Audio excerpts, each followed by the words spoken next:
everyone.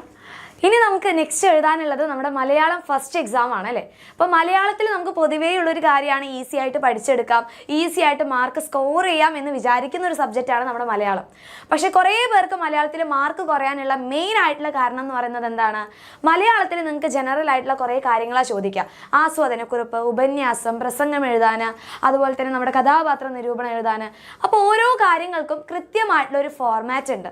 ആ ഫോർമാറ്റിനാണ് നിങ്ങൾക്ക് mark കിട്ടുക. ഓക്കെ, ചില ആസ്വാദനക്കുറിപ്പ് എഴുതുന്നത് പോലെ ആയിരിക്കില്ല കഥാപാത്ര നിരൂപണം എഴുതേണ്ടത്, അതുപോലെ ആയിരിക്കില്ല പ്രസംഗം എഴുതുന്നത്. ഓരോന്നിനും കൃത്യമായിട്ടുള്ള ഫോർമാറ്റും കാര്യങ്ങളും ഉണ്ട്.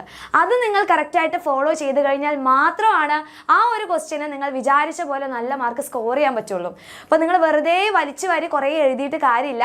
എഴുതുന്ന കാര്യങ്ങൾ ആ കൃത്യമായ ഫോർമാറ്റോടെ എഴുതി കഴിഞ്ഞാൽ മാത്രമേ നിങ്ങൾക്ക് മാർക്ക് കിട്ടുള്ളൂ. അപ്പോൾ ആ കാര്യം എന്ത് ചെയ്യണം? എൻ്റെ മക്കളെല്ലാവരും ശ്രദ്ധിക്കണം.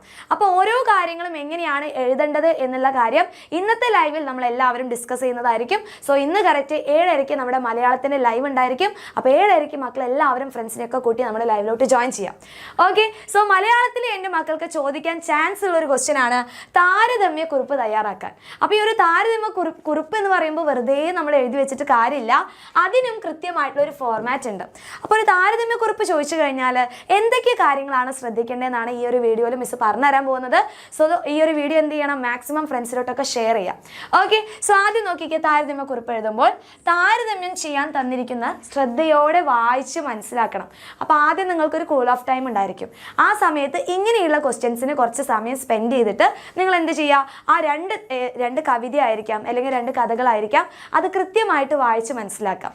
ഇനിയോ ആശയം, അവതരണം, സന്ദർഭം, ഭാഷാ പ്രയോഗങ്ങൾ എന്നിവയുള്ള സാമ്യങ്ങളും വ്യത്യാസങ്ങളും മനസ്സിലാക്കി വേണം താരതമ്യ കുറിപ്പ് എഴുതാൻ.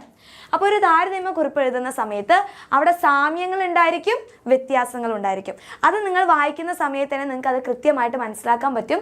ചിലപ്പോൾ ഒരു ഒറ്റ തവണ വായിക്കുന്ന സമയത്ത് ചിലപ്പോൾ അത് മനസ്സിലാക്കാൻ ബുദ്ധിമുട്ടുണ്ടാവും. അപ്പോൾ നിങ്ങൾ എന്ത് ചെയ്യുക? 2ാമത്തെ തവണയും കൂടി ഒന്ന് വായിച്ചു നോക്കാം.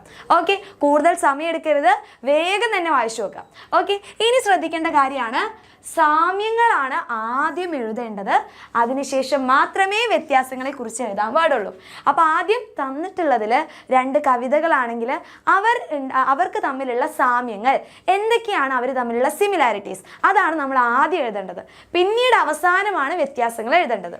ഇനി കഥാപാത്രങ്ങളെ താരതമ്യം ചെയ്യുമ്പോൾ പെരുമാറ്റം, സ്വഭാവം, പ്രതികരണങ്ങൾ, മറ്റുള്ളവരോട് ഇടപെടുന്ന രീതി, മനോഭാവം എന്നിവയിലുള്ള സാമ്യങ്ങളും വ്യത്യാസങ്ങളും ശ്രദ്ധിക്കണം. ഇപ്പോൾ 2 കഥകൾ തരികയാണെങ്കിൽ അവിടെ കഥാപാത്രങ്ങൾ ഉണ്ടായിരിക്കും അല്ലേ. അപ്പോൾ അതിലുള്ള കഥാപാത്രങ്ങളെ നിരീക്ഷിച്ച് അവരുടെ പെരുമാറ്റ രീതിയിലും സ്വഭാവത്തിലുള്ള കാര്യങ്ങളൊക്കെ കൃത്യമായിട്ട് വായിച്ചു നോക്കിയിട്ട് അതും കൂടി താരതമ്യ കുറിപ്പിൽ നമുക്ക് എഴുതാൻ പറ്റും. ഇനി അവസാനം ശ്രദ്ധിക്കേണ്ടത് ഉത്തരം 2 ഖണ്ഡികയിൽ കവിയാതിരിക്കാൻ ശ്രദ്ധിക്കുക. അപ്പോൾ താരതമ്യ കുറിപ്പ് എഴുതുന്ന സമയത്ത് 2 പാരഗ്രാഫ് നിങ്ങൾ എഴുതിയാൽ മതി. അപ്പോൾ ആദ്യത്തേൽ സാമ്യങ്ങൾ എഴുതുക, നെക്സ്റ്റ് പാരഗ്രാഫിൽ ലാസ്റ്റ് നിങ്ങൾ എന്ത് എഴുതുക? ഈ 2 കവിതയും തമ്മിലുള്ള വ്യത്യാസങ്ങൾ ഇതാണ്. പിന്നെ ഇതുകൂടാതെ തന്നെ നിങ്ങൾക്ക് എന്തെങ്കിലും കാര്യങ്ങൾ ഈ കവിത വായിച്ചിട്ട് എന്തെങ്കിലും നമ്മുടെ ആധുനിക കാര്യവുമായിട്ട് ബന്ധപ്പെട്ട എന്തെങ്കിലും കാര്യങ്ങളൊക്കെ ആണെങ്കിൽ നിങ്ങൾക്ക് എന്ത് ചെയ്യാം? അവസാനത്തെ പാരഗ്രാഫിൽ അതും കൂടി ഇൻക്ലൂഡ് ചെയ്യാൻ വേണ്ടി പറ്റും. ഓക്കെ, സോ ഇത്രയും കാര്യങ്ങളാണ് മക്കളെ നമ്മുടെ താരതമ്യ കുറിപ്പിൽ മക്കളെല്ലാവരും ശ്രദ്ധിക്കേണ്ടത്. ഓക്കെ, അപ്പോൾ ഈ ഒരു വീഡിയോ നിങ്ങൾക്ക് എല്ലാവർക്കും യൂസ്ഫുൾ ആണെങ്കിൽ എന്ത് ചെയ്യുക? ലൈക്ക് ചെയ്യുക, മാക്സിമം ഫ്രണ്ട്സിലോട്ട് ഷെയർ ചെയ്യുക.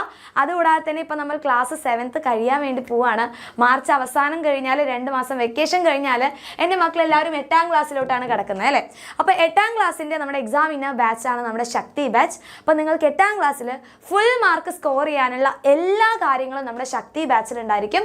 സോ നിങ്ങൾക്ക് ബാച്ചിലോട്ട് ജോയിൻ ചെയ്യാൻ താല്പര്യം ഉണ്ടെങ്കിൽ താഴെ കാണുന്ന നമ്പറിലോട്ടൊന്ന് ജസ്റ്റ് കോൺടാക്ട് ചെയ്യുക. ബാച്ചിൻ്റെ ഡീറ്റെയിൽസ് ഒക്കെ അറിഞ്ഞ് വേഗം തന്നെ എന്ത് ചെയ്യുക? നമ്മുടെ ബാച്ചിലോട്ട് ജോയിൻ ചെയ്യാം.